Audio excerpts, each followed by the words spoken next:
vitamin, with one of the richest historical stories, today is getting a lot of attention because of its potential impact on longevity and also its controversial impact on heart disease. Tune in to find out the details, only here on the People Scientist podcast.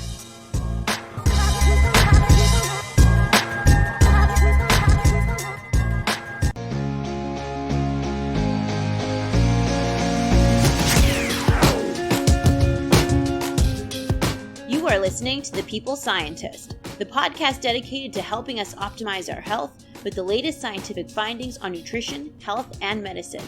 I, your host, Dr. Stephanie Caligiuri, a nutritionist, physiologist, and neuroscientist, will be here with you every single week, bringing us information to ignite our thinking to help us be one step closer to the healthiest we can be.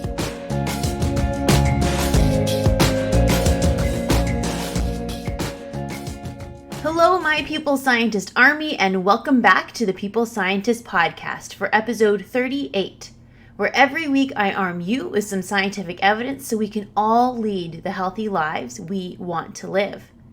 I have to apologize in advance because I am suffering with a cold today, and I may sound a little bit more nasally than I usually do. But the good thing is, if I sneeze or cough while I'm recording this, I can luckily edit that out so you don't have to hear it. But nevertheless, on today's episode, we are continuing our vitamin mini-series.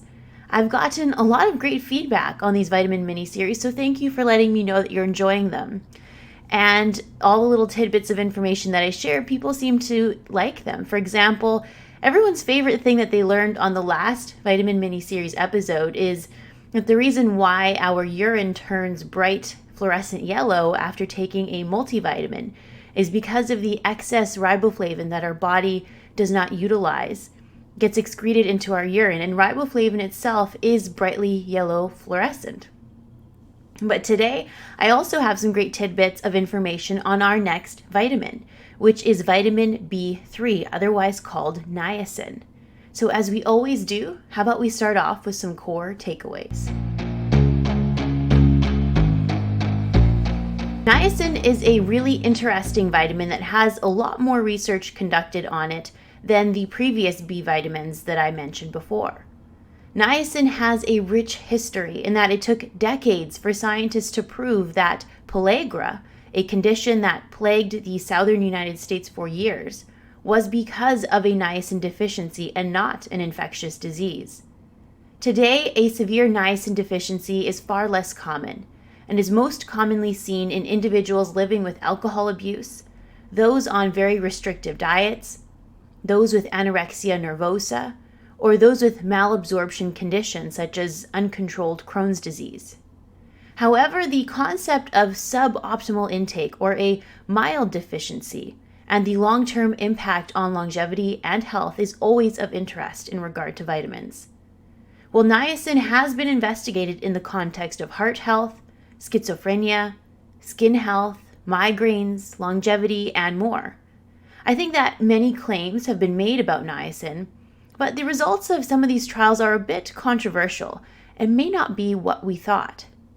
Overall, niacin appears to improve cholesterol levels, but unfortunately does not improve the risk of heart disease or death. Niacin supplementation may benefit skin hydration and the appearance of aged skin. And niacin is interestingly being investigated today very popularly for its role in longevity and successful aging. Now, let's get into those details. The discovery of niacin as a vitamin has a very interesting history. Castle in 1735 first described the niacin deficient condition that was later coined as pellagra, and how it seemed to be associated with a diet consisting mainly of corn. Pellagra is translated into meaning raw skin. The first symptom of this condition, of a severe niacin deficiency, includes sun-sensitive skin that results in darkly pigmented, dry, scaly rashes. Further symptoms are included in changes in the digestive tract that can also induce vomiting, constipation, or diarrhea, a bright red tongue, and neurological symptoms including depression, apathy, which is a loss of interest or concern, headaches, fatigue, confusion, and loss of memory. Pellagra was common in the United States and parts of Europe in the early 20th century, in areas in which corn was the dietary staple, which is quite low in niacin. Now, after 4 to 5 years of a niacin deficiency starting, without any intervention, mortality or death is likely to occur. In the United States in the early 1900s, the mortality rate was 33%.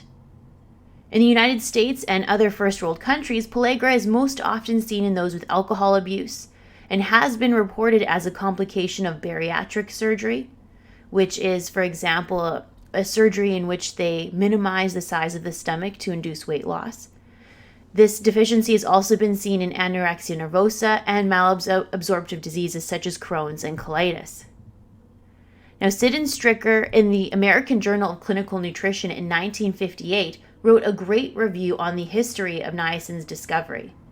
In 1906, CRC reported an epidemic among the inmates of the Alabama State Asylum, and how many of them had severe skin issues and were delirious. Now, because this impacted individuals that were living in an asylum, unfortunately, it did not gain a lot of attention yet. But it was only until the next year in 1907 that pellagra had become a major health problem, affecting tens of thousands of individuals in the southeast United States. During this period of time, physicians and government officials believed very strongly that this condition of pellagra was infectious in nature, like other bacterial-borne plagues. Because at the same time, in the other side of the coast, in the southwestern United States, the bubonic plague had killed thousands of people. Well, in the southeast, tens of thousands of people were dying from pellagra. One popular hypothesis that was this infectious agent was carried in food or was thought to be carried by bugs such as gnats. From 1912 to 1916, doctors worked tirelessly, testing whether or not the disease pellagra was infectious. And it was not until 1912 when the famous scientist Casimir Funk claimed that pellagra was due to a deficiency of a vitamin in the diet, not from bacteria. But this idea was rejected by many. In order for some scientists to prove that pellagra was not infectious, but rather because of a nutrient deficiency, they went to some great lengths.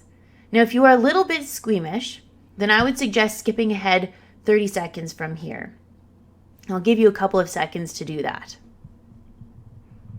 But just for the scientist Goldberger to prove to doctors that pellagra was not infectious, but rather a nutrient deficiency, he and others on his team went to the hospital to see some patients with pellagra and took samples from them.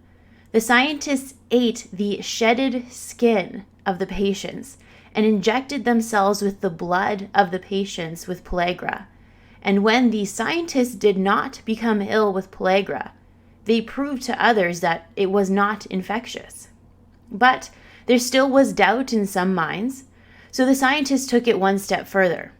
In 1915, the scientists recruited a group of inmates at a local jail to agree to undergo a study where they would eat the same diet of the individuals in the area living who had pellagra in return for an earlier pardon from their jail sentence. Their diet consisted of cornmeal, grits, cornstarch, wheat flour, rice, cane syrup, sugar, sweet potatoes, a small amount of turnip greens, cabbage, collards, and a liberal portion of pork fat. So it was also very low in protein, which is key here as well because eating the amino acid tryptophan can alleviate symptoms of a niacin deficiency. But after 6 months of the inmates eating this type of diet, which was typical to that area, all the men developed pellagra. This further proved the scientists' point. However, even though the scientists convinced some people that pellagra was due to the diet being deficient, the ability to prevent pellagra with food was never practical because of economic conditions in certain areas, as well as stubborn food habits from some of the people. The mortality rate of those with pellagra was 33%, so it was still a big issue in the southeastern United States. It was not until 1937 where niacin was finally discovered from animal liver, and niacin could be isolated from the liver to treat pellagra. This quote-unquote anti-pellagra vitamin was discovered by Elveham, Madden, Strong, and Woolley. Their discovery was applied immediately to human pellagra wherever the disease was being studied, and the results were very dramatic because they were able to take niacin and inject it intravenously so that the patient's symptoms could be reverted very quickly. But just thinking about that in the context, isn't that crazy that, just 70 to 100 years ago, we didn't even know that many of these vitamins existed. And people were dying, by the thousands because they didn't have that vitamin in their food supply. Now today we can go to the store and get a multivitamin, and this type of thing is not even a concern. This was an actual plague because people didn't even know this vitamin existed. Can you think that in a 70 to 100 years, what we will be thinking?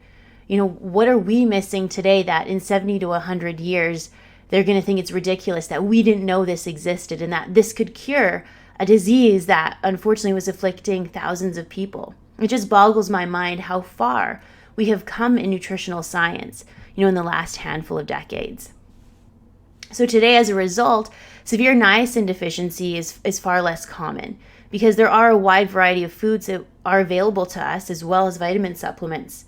So as a result, because severe niacin deficiency isn't as much of a concern, a lot of scientists have been actually looking at suboptimal niacin as more of a concern, meaning that the more obvious symptoms of deficiency are not seen, but perhaps an increased risk of chronic disease could be a consequence of suboptimal intake.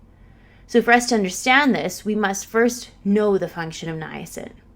Well, niacin, the vitamin B3, is the precursor to the very important signaling molecule nicotinamide adenine dinucleotide, or abbreviated NAD. Now, NAD is a cofactor that is central to the metabolism and is necessary for hundreds of important pathways in our body. David Sinclair, who is a proponent of NAD in longevity and health, wrote in the journal Cell Metabolism last year that NAD controls hundreds of key processes from energy metabolism to cell survival, rising and falling depending on our food intake, exercise levels, and even the time of day. NAD levels steadily decline with age, unfortunately, resulting in altered metabolism and increased disease susceptibility. Therefore, niacin can potentially play an important role in longevity and successful aging. Restoring NAD levels in old or animals that are living with disease can promote health and extend their lifespan. So this prompts a search for safe and effective ways to boost NAD molecules and how this may make us more resilient and have an increased ability for longevity and successful aging. Now, because the B vitamin niacin can be converted to NAD, it has received a lot of interest. Well, the homeostatic levels of NAD can be achieved by ingesting 15 milligrams of niacin daily. However, as levels decline with age, the question is how much do we need to ingest and what form of niacin is best, because there are many forms of niacin in the diet. Well, Jackson in 1995 in the Journal of Nutrition noted that adding specifically the forms nicotinamide or nicotinic acid to the diet of rats did increase levels of NAD in their organs and blood. Kirkland in the journal Current Pharmaceutical Design in 2009 wrote a great review on niacin status in people and how this relates to NAD metabolism, function, and health and disease. A niacin-deficient diet can reduce levels of NAD in the blood by 60%. So we do know that if someone's not getting enough niacin, this will impact their NAD and perhaps therefore their metabolism and all the pathways that are involved. Supplementation of niacin in the diet can increase NAD levels even after less than a week. However, interestingly, very high supplementation is not necessarily warranted. It was noted in a rat study that high doses of niacin did increase NAD levels in the bone marrow after 1 week, but the NAD levels dropped to similar levels as baseline before the supplementation. The reason for this downregulation is not really clearly understood, so it appears that niacin supplementation can increase NAD, but it drops after a while. Trammell in the journal Nature Communications in 2016 reported in rodents and in 12 humans that specifically the form nicotinamide riboside may be a very good form of niacin to ingest because it can significantly raise NAD levels in the blood. They found that specifically 1,000 milligrams of nicotinamide riboside was the most effective at raising NAD levels. Amounts of nicotinamide riboside in foods is not well known because the ability to measure it in foods is not yet set up very clearly yet. But what they do know is that dairy milk and yeast are thought to contain some amounts of nicotinamide riboside. Other ways to increase NAD actually include calorie restriction or intermittent fasting. The amino acid tryptophan can also increase NAD. And of course, dietary niacin that I had mentioned before all seem to have beneficial impacts on our NAD levels. So we can raise our NAD levels by other healthful means as well, not just by eating niacin-rich foods. Now, besides longevity, niacin has been linked to dementia and Alzheimer's. Gong in 2013 added nicotinamide riboside to the diet of mice mimicking Alzheimer's and found some beneficial effects to their cognition and levels of beta amyloid in the brain. And Manula in the journal Clinical Neuropsychiatry in 2010 reported that in the 1980s, 20% of cases of dementia were reversible with proper B vitamin intake. Late stages of niacin deficiency, as well as with other B vitamin deficiencies, can result in symptoms that mimic dementia, such as confusion, depression, memory loss, and psychosis. And these symptoms were reversible when proper niacin and B vitamin intake was initiated. Morris in 2004 in the Journal of Neurology, Neurosurgery, and Psychiatry reported that intakes above 15 milligrams a day of niacin in the diet were associated with a lower risk for developing dementia. Niacin has also been studied in the context of schizophrenia. Messamore in 2018 in the journal Prostaglandins, Leukotrienes, and Essential Fatty Acids reported that when forms of niacin are applied to the skin, it results in a flushing or redness. In individuals with schizophrenia, an abnormal skin niacin flush appears to be a specific endotype. Many scientists prior to Messamore reported how this simple test could be used to help diagnose schizophrenia in decades past. Nadalin and colleagues in 2010 reviewed very nicely how when niacin is applied to the skin, it can induce prostaglandin synthesis from the fats in our skin cell membranes. Niacin causes the blood vessels to dilate in the skin and for the skin to flush and turn red and warm. In individuals with schizophrenia, this response is absent or minimized. Now, they test this by using a very specific form of niacin. So not all forms of niacin will induce the skin flush, but this specific one was tested by Ward and colleagues in 1998. They had introduced the local application of methyl nicotinate, a specific skin-permeable ester of nicotinic acid, for this so-called niacin skin flush test. Now, they would apply 0.01 moles or 0.1 molar for 5 minutes for a week, and strong response respectively. However, experts say that the niacin skin flush test should not necessarily be looked at as a way to diagnose schizophrenia anymore. It could have been useful back then, but not anymore. But rather, this skin flush test can give us insight into the cause and etiology of schizophrenia. They predict that fatty acids and prostaglandins are at the root of this. So right now, a lot of investigation is around fat metabolism and oxylipid metabolism and how this may relate to the cause of schizophrenia. And maybe perhaps one day, if we understand the cause better, then we can provide better treatment strategies. Niacin has also been studied in the context of heart disease. And this is where the clinical data becomes a little bit controversial.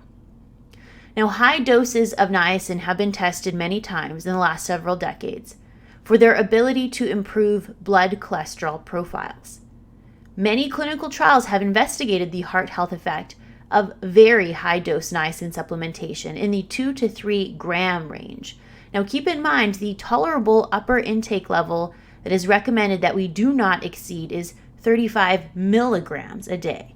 So the dose that they are studying here in these clinical trials is almost 100 times that tolerable upper intake level.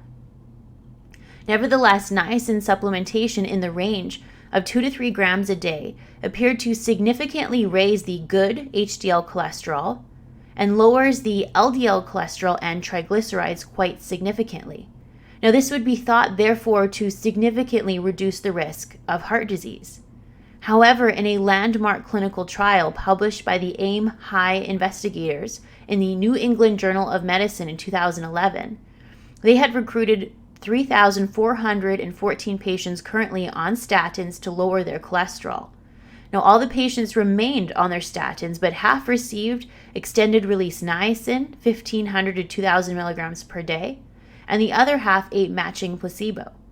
Great improvements were noted in their HDL, LDL cholesterol, and triglycerides. However, the major endpoints of heart attack, stroke, and death were not significantly different after 2 years between the niacin and the placebo group. 282 cases of heart attack, stroke, or death were seen in the niacin group, and 274 cases were seen in the placebo group. This was a very surprising finding, as physicians around the world aim to reduce heart disease risk by lowering risk factors such as high cholesterol. However, even with great improvements in the patient's cholesterol levels here, no benefits were seen to rates of death, cardiac, or neurological events. To further support this confusion, Garg in the American Journal of Medicine in 2017 conducted a systematic review that combined 13 clinical trials that totaled over 30,000 people and investigated niacin supplementation and the risk for heart disease or cardiovascular events. The average length of the niacin supplementation was 33 months. The doses of niacin varied greatly and were close to the 2,000 milligram per day range. The authors concluded that niacin supplementation did not significantly improve rates of death, stroke, or heart attack. More importantly, this systematic review highlighted the negative side effects to the very high dose niacin, as the niacin supplementation was associated with an increased risk of new onset or worsening diabetes. This high dose niacin also resulted in some skin, gastrointestinal, and musculoskeletal adverse effects. More specifically, those in the niacin group were at a 44% higher risk of developing diabetes versus the control groups. Skin flushing was the most common skin side effect. And in regard to the musculoskeletal side effects, this was indicated by higher myositis, which is muscle inflammation, and elevated creatine kinase. Boudica and colleagues in 2016 in the British Journal of Clinical Pharmacology reported that a reason why niacin did not necessarily lower the risk of death or cardiovascular events is because in their clinical population, extended release niacin tablets did not improve antioxidant capacity and instead was associated with the production of ApoAI antibodies. Now, this is seen as a bad thing because this antibody production means it blocks the function of ApoAI. And we need ApoAI because it helps with the function of our good HDL cholesterol. The good HDL cholesterol essentially takes the fat away and from our systemic circulation and brings it to our organs to use it for energy. So it's thought to help lower the risk of clogged arteries or atherosclerosis. So if we're impairing that function, then we're essentially impairing, our ability to lower our risk for heart disease. So high dose niacin increases good cholesterol, but at the same time, it makes the good cholesterol less functional. So you see, clinical research can be very complicated. You can think, it increases good cholesterol, so it must be good. It must lower our risk for heart disease. But no, when you do the research of looking at the hard endpoints, such as heart attack, stroke, and death, high dose niacin doesn't make a beneficial impact. So there's the rub. This is why long-term clinical trials looking at the hard endpoints of morbidity and mortality are key. Just because a risk factor such as cholesterol is improved does not necessarily mean that this will translate into a heart protective effect. It's rather complicated, isn't it? But besides cardiovascular disease, niacin has also been implicated in skin health. In the British Journal of Dermatology in the year 2000, Tano and colleagues investigated the effect of niacin on skin cell metabolism in cell culture, and on some measures of skin hydration in 12 men with dry skin. In the cell culture studies, they noted that addition of niacin changed the composition of the skin cells and increased ceramides. Now, ceramides are waxy-like fatty substances. In humans, they applied 2% niacinamide in a solution to one shin of the men and the control vehicle solution to the other shin. They noted an increase in ceramide levels in the niacin-treated skin and about a 25% reduction in water loss from the skin. However, these results to me seemed quite variable. Bissett has published a few clinical trials investigating 5% niacinamide application to the skin.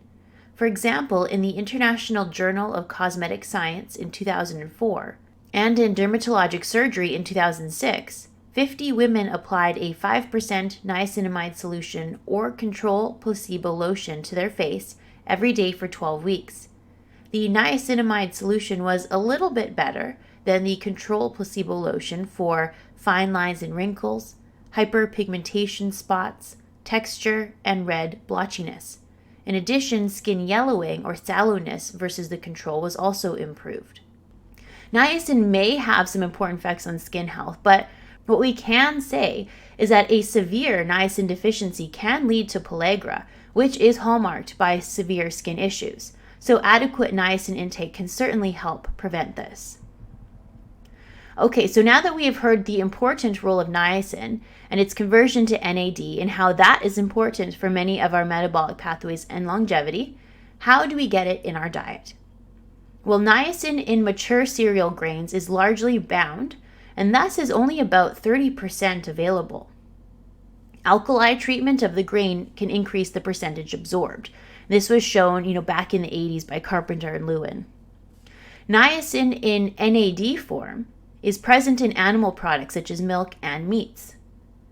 Niacin added during enrichment or fortification is in the free form and is highly bioavailable and easily absorbed by the intestines. Foods that contain niacin in the free form include beans and liver, for example.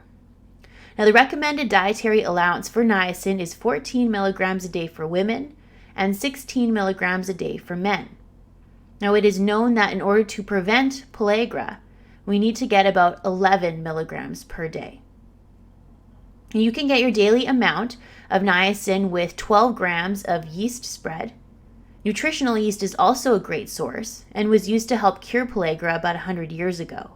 It's also known that particular form of nicotinamide riboside, which can increase NAD levels, is also found in yeast in small amounts. Now, the daily amount of niacin can also be achieved with 75 grams of tuna, 100 grams of pork, 170 grams of chicken breast, 200 grams of liver, 250 grams of portobello mushrooms, or 110 grams of peanuts, for example. Now, if you want to combine some foods to get your daily amount of niacin, it can also be obtained by combining 1 ounce of hemp or chia seeds, 1 avocado, 1 cup of green peas, and 1 cup of brown rice. It appears that getting the daily amount of required niacin is a bit easier by comparison to riboflavin or thiamine that I covered in previous episodes, because niacin seems to be quite widespread throughout a bunch of different foods. Now, niacin or NAD is very rich in animal meats, such as I said, in poultry, beef, pork, organ meats, and liver. But the question is, if you're going to be taking it from supplements, can you take in too much niacin? Well, the answer is yes. There have been quite a few adverse effects reported in these clinical trials. Adverse effects such as nausea, vomiting, and signs and symptoms of liver toxicity have been observed at niacin intakes of 3,000 milligrams per day. This was reported, for example, by Rader in 1992. Flushing, which is a burning, itchy, tingling feeling with redness, can be accompanied by headaches and increased blood flow to the skin, which has been reported quite a bit, with doses even as low as 30 milligrams in supplements. Very high doses of 3 to 9 grams a day has resulted in some cases of liver toxicity and liver failure. 3 grams a day in clinical trials was also linked to glucose intolerance and a higher risk of developing diabetes or worsening of diabetes. Now, the tolerable upper intake level was set at 35 milligrams a day because at 50 milligrams a day, 5% of individuals experience the side effect of flushing. So to ensure a dose in which the grand majority of people should not exhibit negative side effects, 35 milligrams was set. Now, many vitamin supplements today contain niacin amounts above that tolerable upper intake level of 35 milligrams, so do keep that in mind. And if you do experience flushing, perhaps it is because of a higher dose niacin in the supplement. The side effect at this lower dose is flushing, but the doses in the 1,000 to 3,000 milligram per day range are what we should be very aware of, as this high of a dose is what was associated with those more severe side effects. So that is a wrap, my people scientist army. This is episode 4 of our vitamin mini-series, in which we talked all about vitamin B3 niacin. Niacin has a rich history, and it took scientists decades to prove that a niacin deficiency was the cause of the disease pellagra. Niacin can improve cholesterol levels, but it does not necessarily improve heart disease or death risk. Niacin may be important for reducing the risk of dementia and for skin health and skin appearance. Niacin is very important as it is converted into NAD, which is required for hundreds of metabolic pathways in our body. NAD levels decline with age, and so it is being studied for its role in longevity. Eating a diet rich in niacin, and particularly the form nicotinamide riboside, known to be in cow's milk and yeast, seems to increase NAD levels in animals and in humans. Niacin is rich in yeast, animal meats, seeds, nuts, and legumes, such as beans and peas. Getting adequate niacin daily seems to be manageable, as it is available in many different types of foods. Now, I hope you all enjoyed today's episode. Next week, I will be taking the weekend off from posting a People Scientist podcast episode because of the American Thanksgiving holiday, but I will be posting another episode on the 8th of December. And I have some very exciting episodes that I can't wait for you all to hear lined up, in which I interview some of the top experts in their field talking about depression, resilience, ketamine as a new treatment, and more. So make sure to tune in next time. If you don't follow me on social media, then please do, as I post extra tidbits of information throughout the week on the week's topic. I also will be posting some interesting information throughout the Thanksgiving holiday week, even though I won't be posting a new episode. My social media handles are listed in the description box to this episode. So I hope you all have a great week. And if you live in the United States, then I hope you have a fantastic Thanksgiving weekend. And I will meet you back here the same time and the same place on December 8th. Bye for now. I am a scientist simply sharing scientific evidence. Some of the clinical interventions I discuss are not appropriate for everyone. Before making any changes to your diet or lifestyle, please do consult the advice of your physician or dietitian. My opinions expressed here do not necessarily reflect those of Mount Sinai Hospital and its affiliates.